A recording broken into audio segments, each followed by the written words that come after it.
Warning, the podcast you're about to hear has a unique conservative perspective and may be politically incorrect, containing some controversy in its message.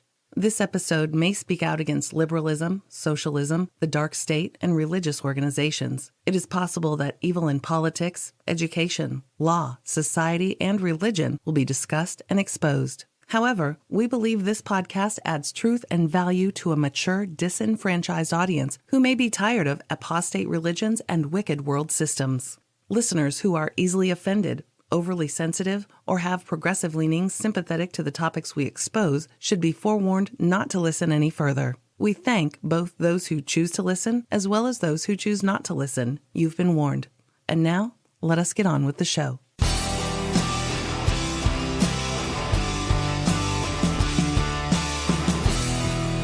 And we're on. Miss KAPOW. Are we on? We're on. Okay, We're on. well, today is Freedom Friday, and it's the end of the month, August 31st, 2018. Yay. Yay. It's like Filthy Friday. Filthy. Filthy, filthy, filthy, filthy, filthy, filthy demonic beings inhabiting flesh suits. My goodness. Is it getting better, Miss KAPOW? I'm afraid not. I'm afraid not. It's not getting better. This world's gone mad. It has gone Crazy. Insane. Cuckoo. Yes, because the beginning of wisdom or intelligence starts with the fear of God. So when you throw that out, I don't care if you're educated. I don't care if you have PhDs. I don't care if you're like David Hawking. Not David Hawking, Stephen Hawking. Mm-hmm. That guy who talks like that. Without wisdom, you have no intelligence. That's intelligence. You might be educated, but you have no intelligence. How can you be smart? How can you have wisdom and intelligence if you reject God? That's like your eternal salvation. That's not very bright. And then you go down from there. Just go down from there. Oh, these people are something else. So we're going to talk about a couple of crazy. The first story is very repulsive. It's very filthy. It's cannibalism. And then we're going to talk about this poor porn actress who was treated like meat. Poor thing. That doesn't even make sense. No, and that's what we're going to talk about. Just the mentality of the liberal Satanists. These people just are out of control. And then, because they're not people. And then just, we don't have a lot of details about that. Just about, another crazy parent doing crazy things. They're all over the place. It's unbelievable. And then the last story is very interesting, just to show the mentality of some of these entitled flesh suits today. It's almost comical, the story, but if it's real, which I think this stuff is, Yeah. it's unbelievable. So if you give a scripture, we'll get right on it. Okie dokie. I was going to read from Psalm 119. All right. Because I like that one. All right. But I'm just going to read the very first portion, which is Aleph. Okay? Blessed are the undefiled in the way, who walk in the law of the Lord. And blessed are they that keepeth his testimonies, and that seek him with the whole heart. They also do no iniquity, they walk in his ways. Thou hast commanded us to keep thy precepts diligently. O that my ways were directed to keep thy statutes. Then shall I not be ashamed when I have respect unto all thy commandments. I will praise thee with uprightness of heart, when I shall have learned thy righteous judgments. I will keep thy statutes. O forsake me not utterly. Wow. We have to abide in God the Father through abiding through the Son, through the Lord Jesus Christ. If we abide in the vine and He in us and we in Him, we're going to be okay. If we stay under that umbrella. You get out of that umbrella and start loving this world and participating in the things of this world, you start entering a real dangerous zone. You really do. And it's getting worse and worse, and the demarcation line is getting clearer and clearer. Yeah. It really is. And there's going to be a day, and we're going to talk about this on the Monday show. There's going to be a day of the separation of sheep and goats. And we're going to show you that there's no gray area. There's no like, well, you were kind of a sheep. You were kind of cool. No, you're a sheep or a goat. And there's specific criteria. Mm-hmm. And it's going to be a horrible, horrible moment for some people. Yeah. And when you think about the stories that we're going to do today, Zephaniah 3:1 kind of says it. Woe to her that is filthy and polluted, to the oppressing city. She obeyed not the voice. She received not correction. She trusted not in the Lord. She drew not near to her God. Her princes within her are roaring lions. Her judges are evening wolves. They gnaw not the bones till the morrow. Her prophets are light and treacherous persons. Her priests have polluted the sanctuary, and they have done violence to the law. But woe to her that is filthy and polluted. Wow. And if you think about the stuff that we're going to read today. Oh, yeah. Though that was written for Israel way back then, it applies so much today. It's unbelievable because God never changes. And it's a perfect statement of the lack of intelligence. Yeah. The lack of wisdom. But I'm not just talking godly wisdom like, things of the Lord. I'm talking about intelligence because that's what it says. The beginning of wisdom is the fear of the Lord. I mean, you don't get wisdom and knowledge unless you understand who God is. So you might be smart or intellectual, but you're a fool. Because a fool says in his heart, there's no God. That's right. So you could be Stephen Hawking, I don't know what he was, pretend to be quantum physicist or something. He never made sense. You could be that dude, and you're just a fool if you believe there's no God. Just a fool. That's right. And then you go to a fool's place of hell and torment for eternity. That's foolish. Yeah. That's just dumb. It's a long time. Yeah, and you can't unring that bell. That's just really dumb. Dumb, dumb, dumb, dumb, dumb. When it's presented to you and you just won't believe. You won't faith. It's just unbelievable to me. Yeah. How some could just reject truth so blatantly. The other thing I want to say before we get started is have a release date of September 11th, 2018, September 11th, 9/11. I picked that date on purpose.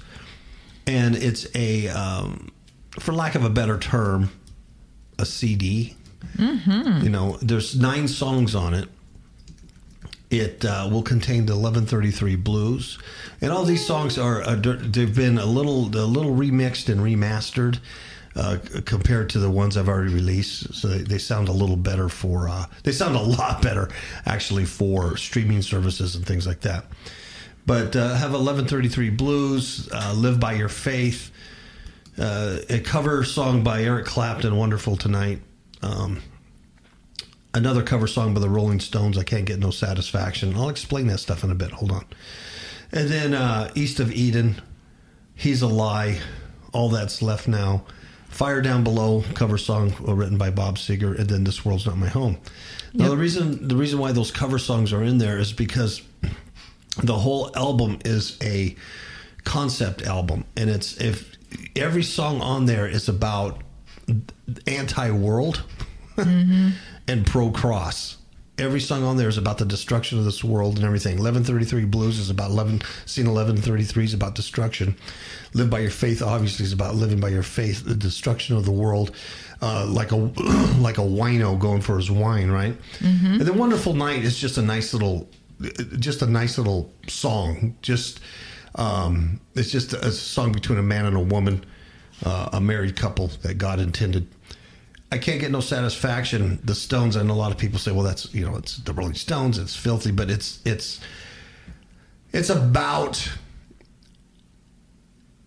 a person who can't get no satisfaction in this world. It's driving him nuts. The stuff he hears on the radio, the stuff he hears on TV, the stuff he's hearing traveling around the world as a rock star, it's not satisfying him. So it fits well within the concept.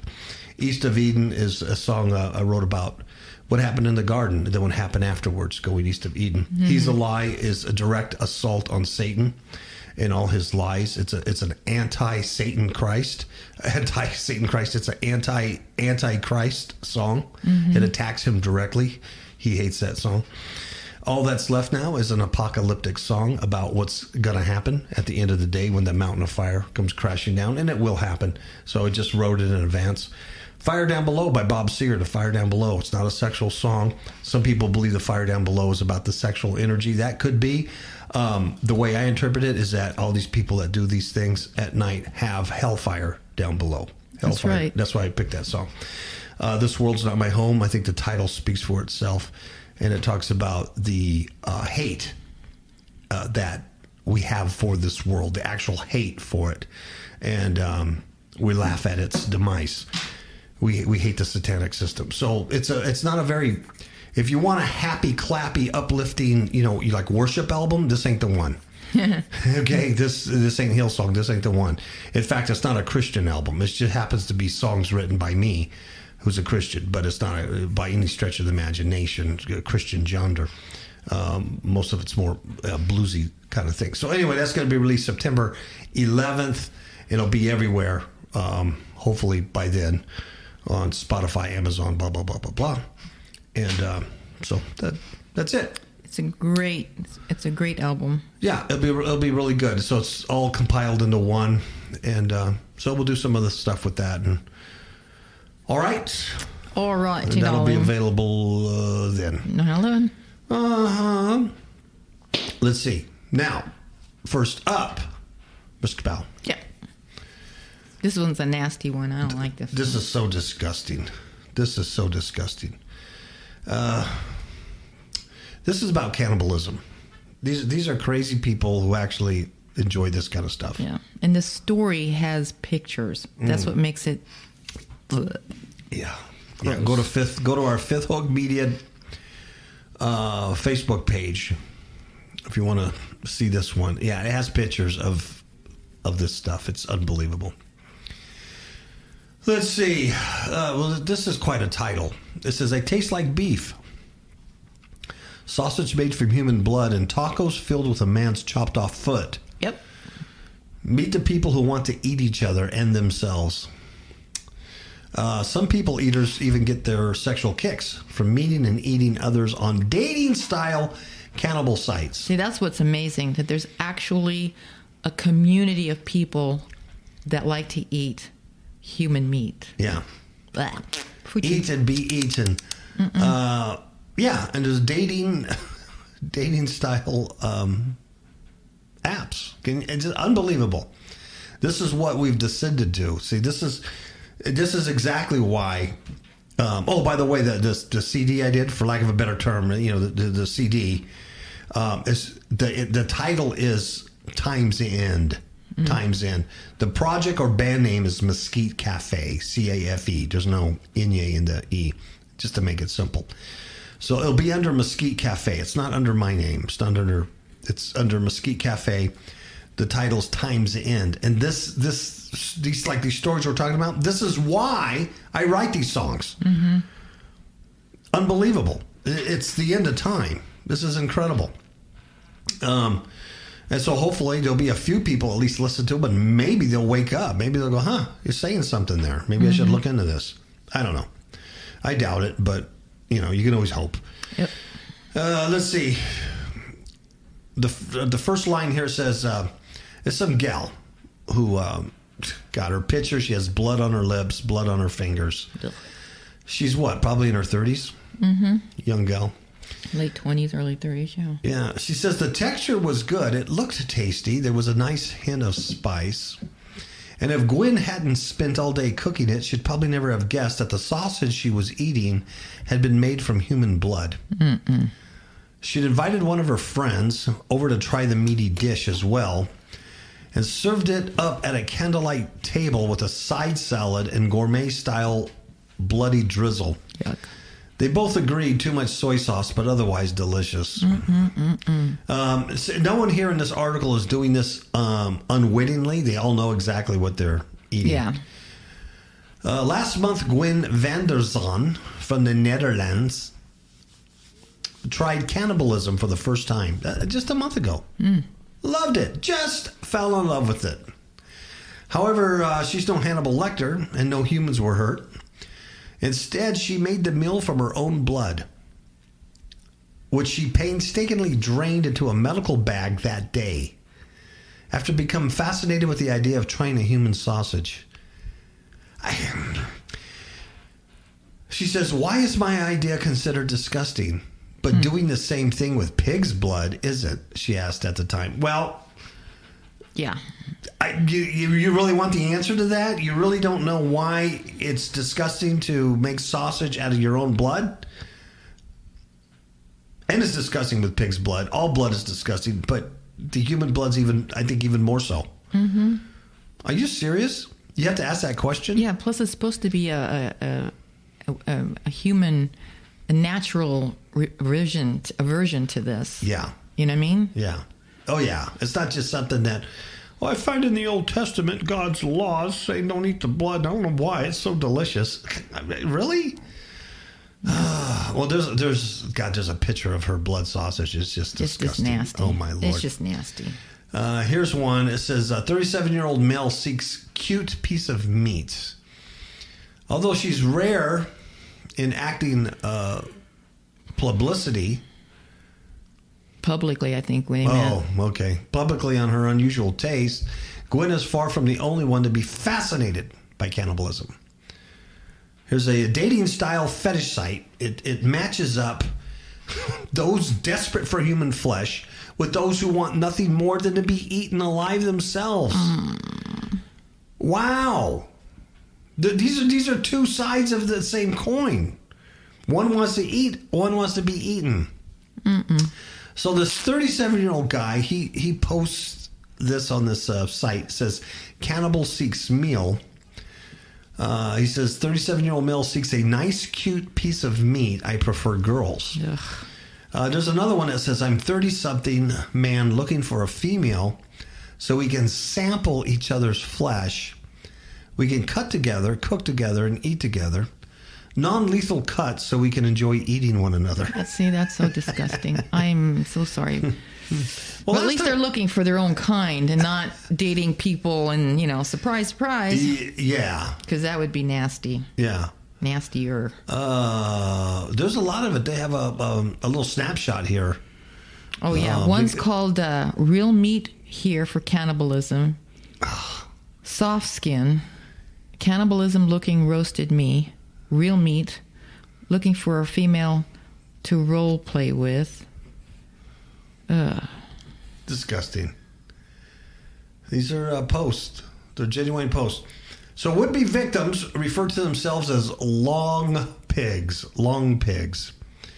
And that's a term meaning human flesh, which was used by man-eating Pacific Islanders who thought people tasted like pork. Long pigs. But why would anyone want to eat or be eaten by someone else? Experts say that cannibalism is largely due with power. Breaking the ultimate taboo leaves man-eaters feeling euphoric. It's just satanic. It's the satanic rebellion. It's going against everything God says He tried to protect you from. Mm-hmm. See, well, yeah, go ahead. It's a lack of wisdom. Mm-hmm. It's a lack of intelligence. That's why you would do this.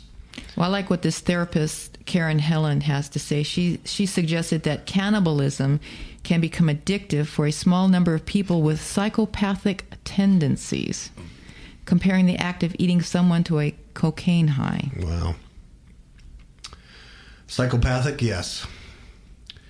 On Reddit, apparently, there's a growing number of posters who chat openly about their fascination with cannibalism. Yeah. Oh, God. That's nasty. Okay, because there's a picture underneath that says, yes. After a motorbike accident, one man decided to cook and eat a fillet taken from his own amputated foot. And here's a picture of it on the counter. I can't look at that. Of his meat. Makes my stomach. My Lord. Good Lord. His name is Bill Shutt. Shoot, or something like that. This is the author of Cannibalism, A Perfectly Natural History.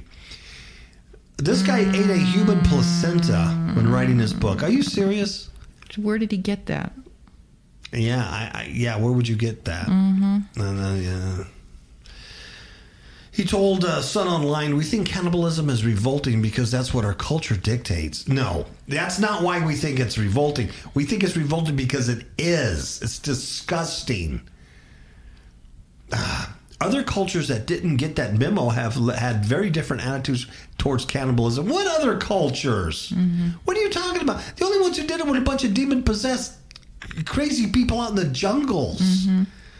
They were already worshiping idols and serpents and crap. What are you? Are you an idiot? Yeah, you are an idiot. Mm-hmm. You lack... See, no intelligence. No intelligence. I get sick of these people because they're so stupid. I really do. And when I say stupid, I'm not just referring... Oh, they're dumb. I mean, they're like... They don't have any intelligence.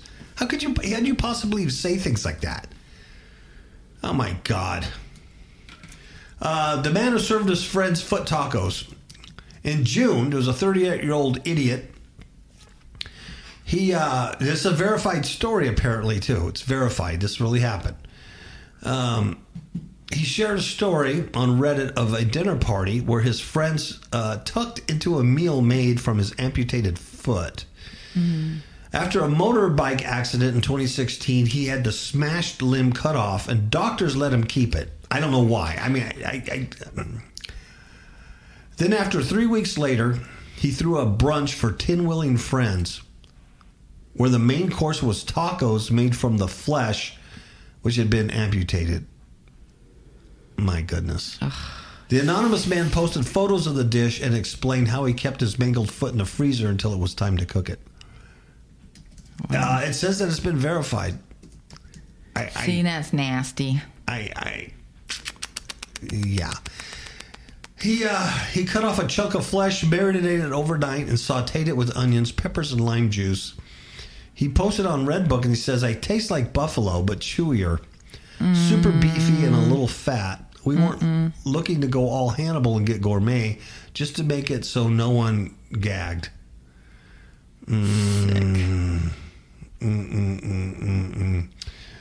He says, "My friends and I always had this joke," he adds, "if you could try human flesh in an ethical and healthy way, would you?"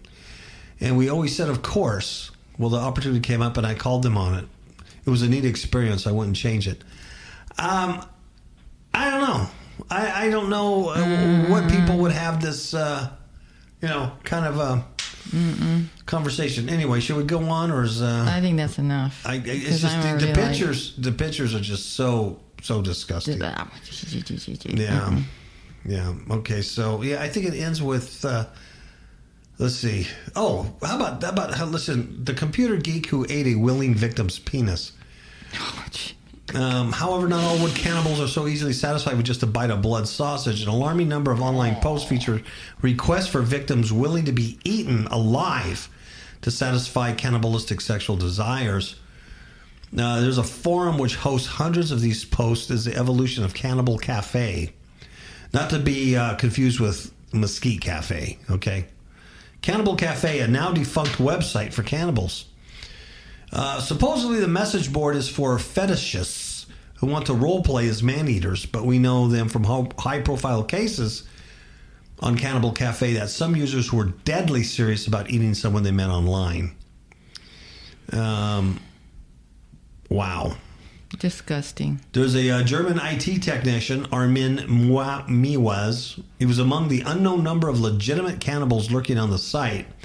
In the most notorious case of cannibalism this century, he posted looking for a well-built 18 to 30-year-old to be slaughtered and then consumed. So I don't... Who answers... Okay. I know. Somebody did. Yeah. I can't pronounce his name. No, but he was an engineer from Berlin, so he's educated. Yeah, but not wise, but educated.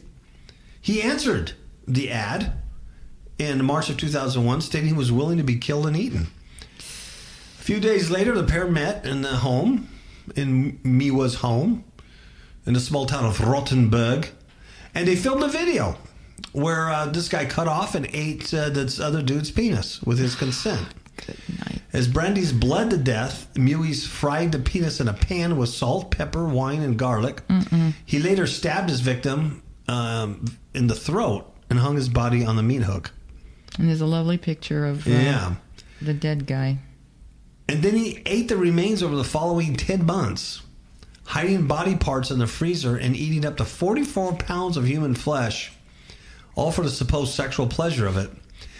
The cannibal wasn't arrested until 2002 when another ad he posted online was brought to the attention of the authorities. Even though his victim had agreed to being killed and eaten, he was eventually convicted of murder and sentenced to life in prison. Yeah, thank you. Yeah. Are you serious? I mean, are they trying to normalize this stuff? Well, yeah. Really? You know what I mean? Well, they are. They're like saying, well, there are sites out there. Some find it disgusting, but, others, these they're like just transgenders. They're just like gays. They're normal. It's filthy. It's disgusting. Yeah. Absolutely disgusting. Unbelievable.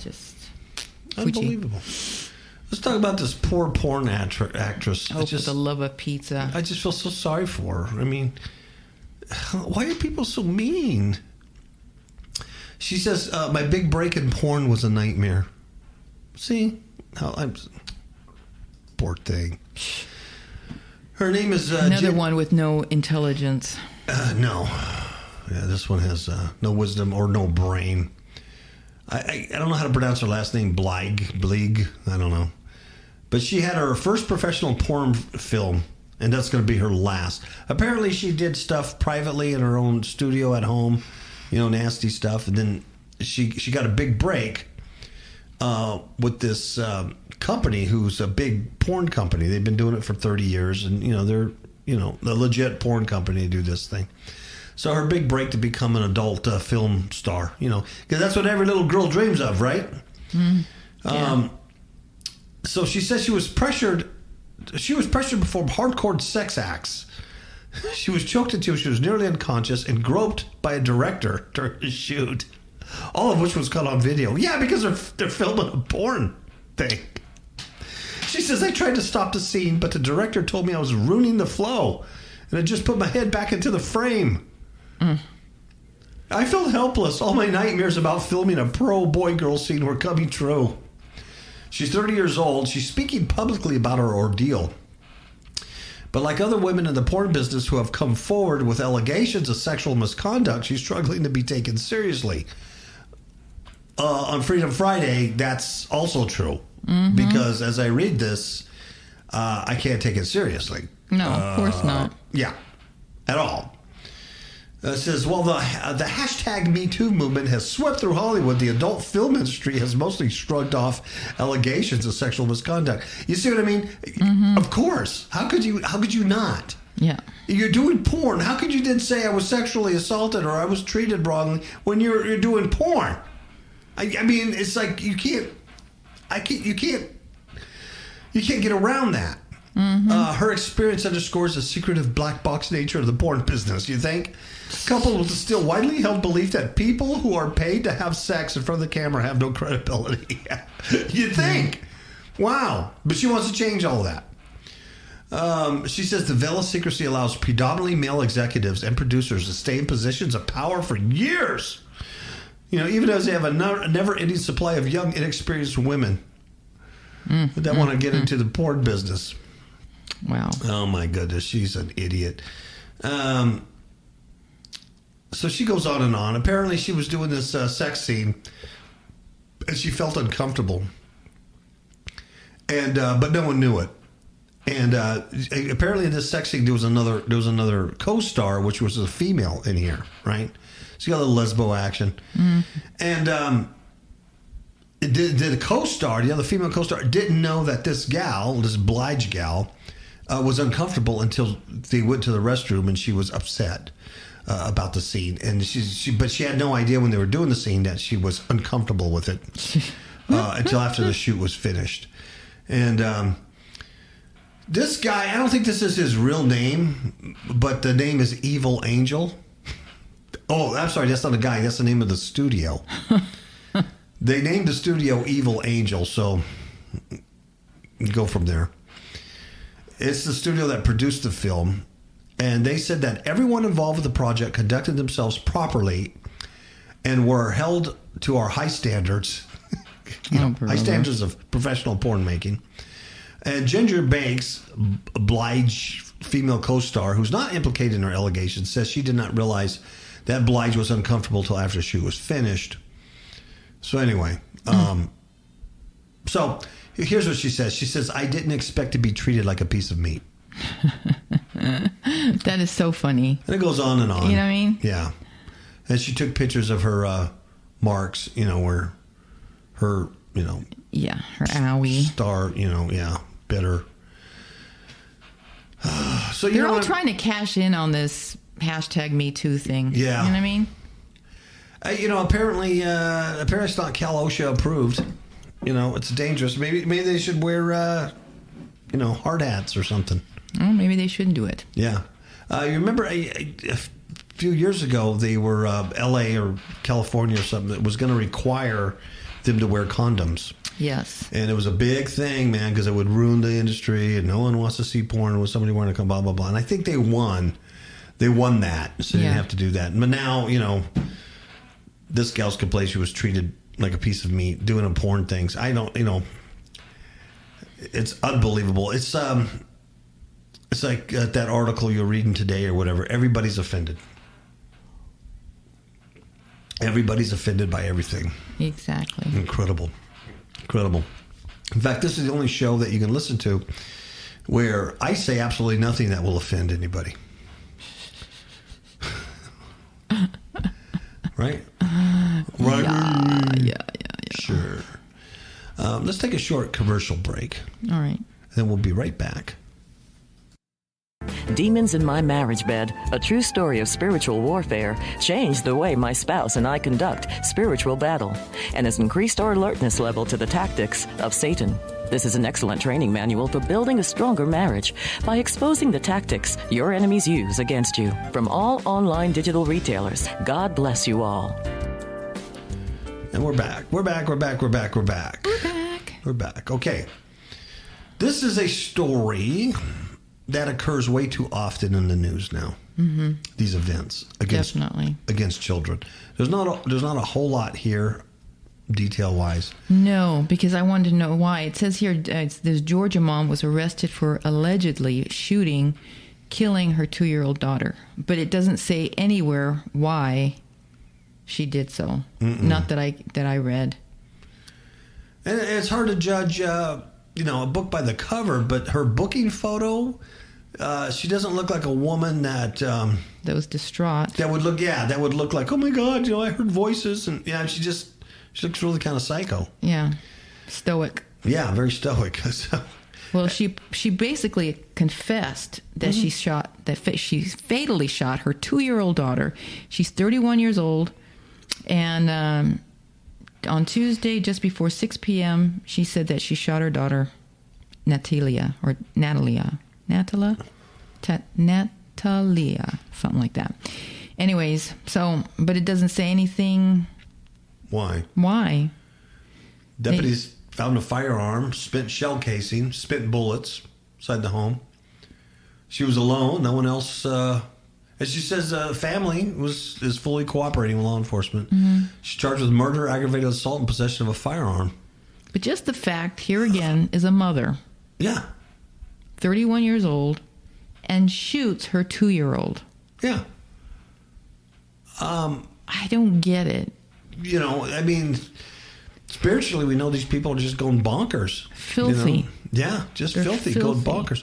Now, there's another story that, I didn't put up here to discuss about, but it's very similar, where that guy killed his girlfriend. Mm.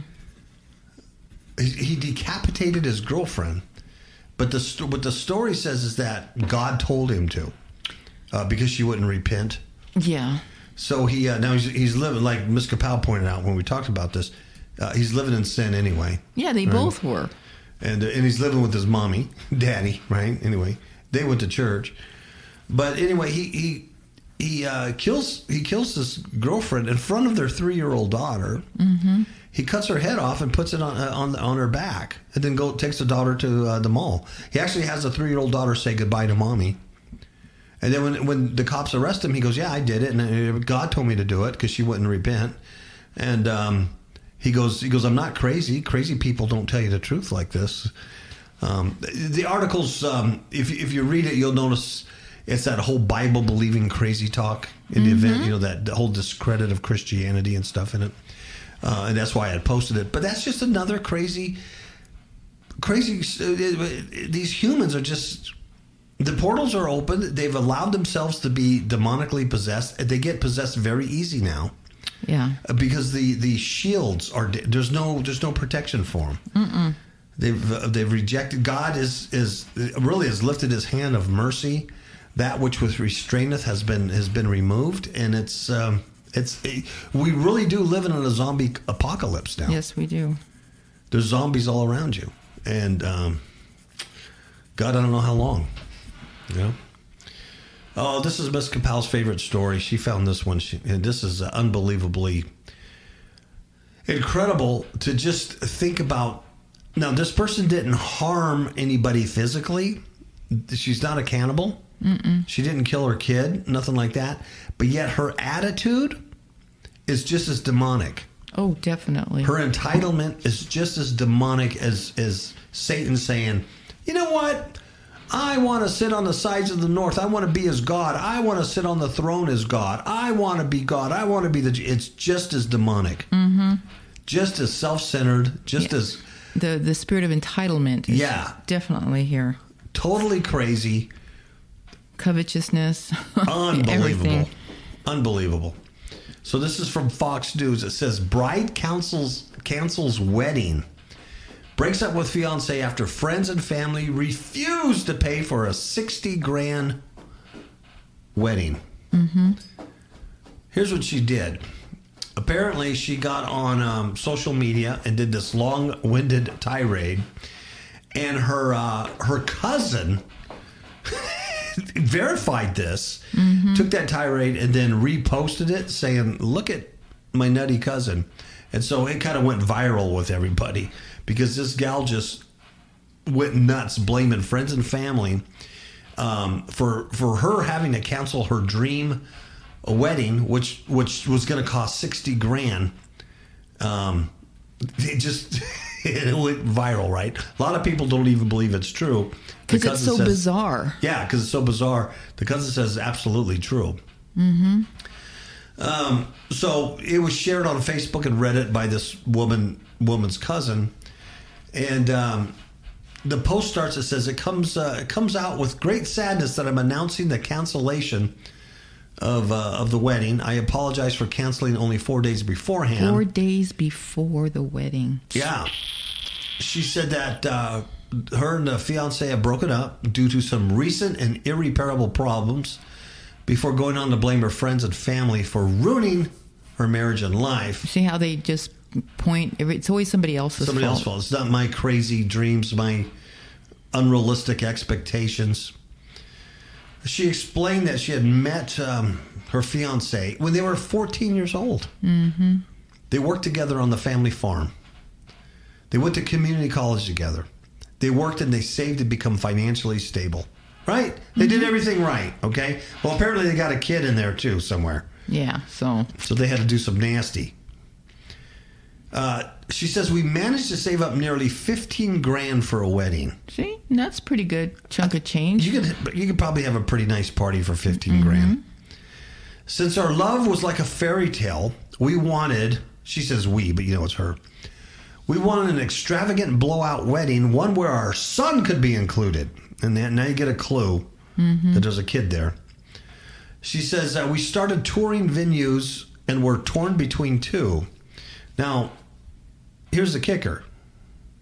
A local psychic told us to go with the more expensive option. So she writes, and we thought, why the hell not?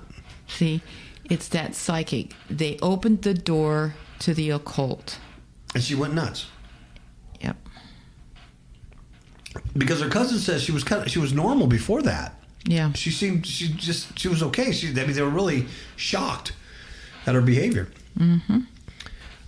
She's very foul-mouthed. Every other thing is F this, F that. But she went on to say that they needed $60,000 wedding. They needed a little push to help them out. Now, when we talk about different venues, we're talking about another country. She wants to take everybody to Aruba. Yeah. She says, our dream wedding amounts to $60K, all included with flights to Aruba. Really?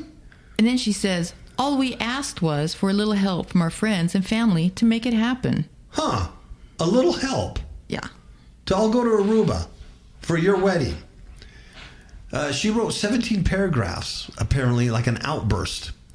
And she said the pair specifically asked for cash gifts from the guests. Yeah. She says, how could we have our wedding that we dreamed of without proper funding? We'd sacrificed so much and only asked each guest for, drumroll please, $1,500. Yeah, can you imagine getting invited to a wedding and being asked to donate $1,500? I'd have to give them my... I wouldn't even give a gift that was worth that much. I'd have to give them my no, and not only no, but hell no. Get away. Get out of my life forever. They asked $1,500 to attend her wedding to help her have her dream wedding. Yeah, help pay the costs. Yeah. The bride also explained she made it clear if you couldn't contribute, you weren't invited to our exclusive wedding. It's a once-in-a-lifetime party. So, if you didn't pay your way into this wedding, you couldn't go. Unbelievable.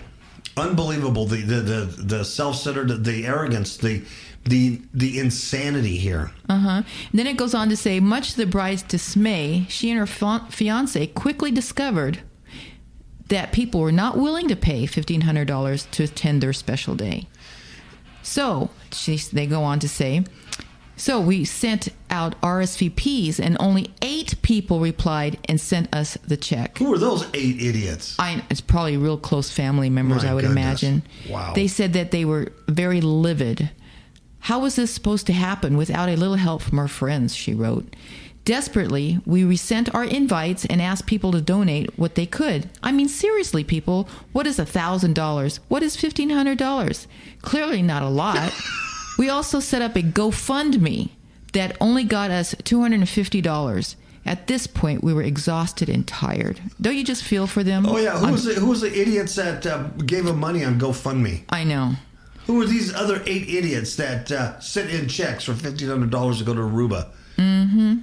So then the bride said that her now ex-fiance suggested that they get married in Vegas to save on cost, but she just laughed in his face. He wanted those cheap, raggedly filthy, whore-like Vegas weddings, she wrote. Am I some hooch piece of trash, a hooker? And my ex left the room and didn't apologize for his horrid suggestion. Wow. So the enraged woman, bride, then wrote that she took out her frustrations on her maid of honor, who had promised her $5,000 before backing out. Well, that's a stupid woman, too. Mm-hmm. How could someone who offered me thousands of dollars then deny me my promised money and then tell me to shift down my budget? She knows my dream was a blowout wedding. I just wanted to be a Kardashian for a day and then live my life like normal. Ding, ding, ding. I called her a filthy, poor excuse of a friend and hung up. And the bride ended her rage by restating that she wanted her friends to pay for her dream wedding. Wow. Yeah, there's that line there that says, I just wanted to be Kardashian for a day. Mm-hmm. And to be normal. Later on, it says that she got really weird because her and her family were just really into the Kardashians. Watching all this stuff. So she just... Yeah, so I think she's probably acting like they act. Mm-hmm. You know, you are what you ingest. So she was just, this through her eye and ear gate, her soul gate, was taking in all this filthy demonic trash, watching this super unintelligent crap of the Kardashians. And then she became that. Of course, real life is not a reality show. The other thing they never addressed is how wrong the psychic was. The psychic says go for the more expensive one, and that just didn't work. No. Yeah. She says, how hard would it be to effing donate friends? Do I matter to you? Just effing give me money for my wedding. I don't even sugarcoat. I won't pretend it's not what I wanted. It was for a dream. Wow. Very obnoxious, very crazy.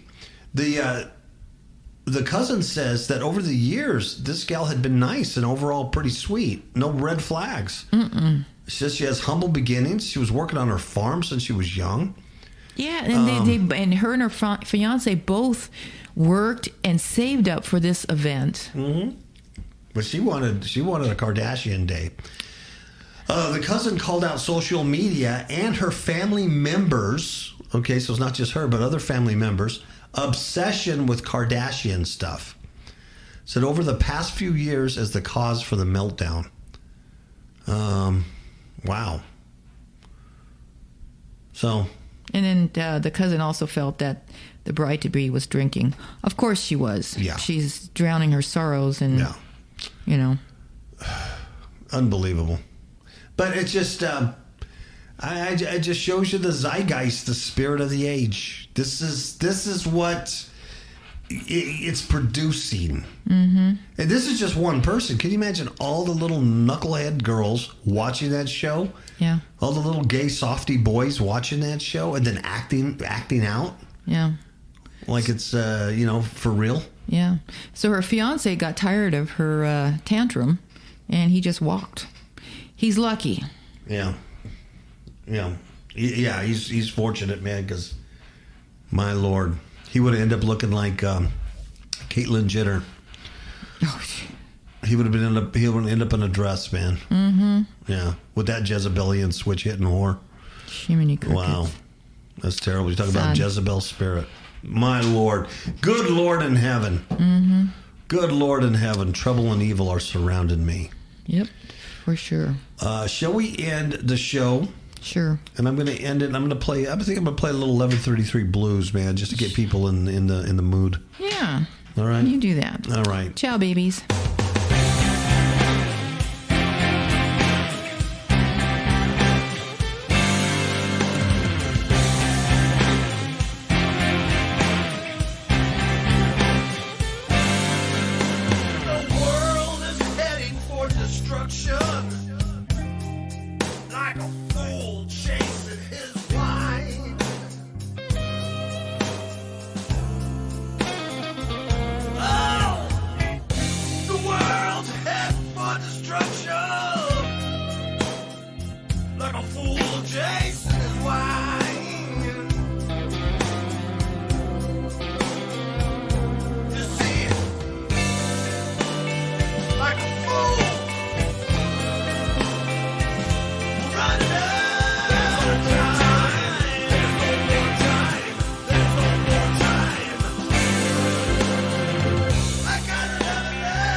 there's no more time.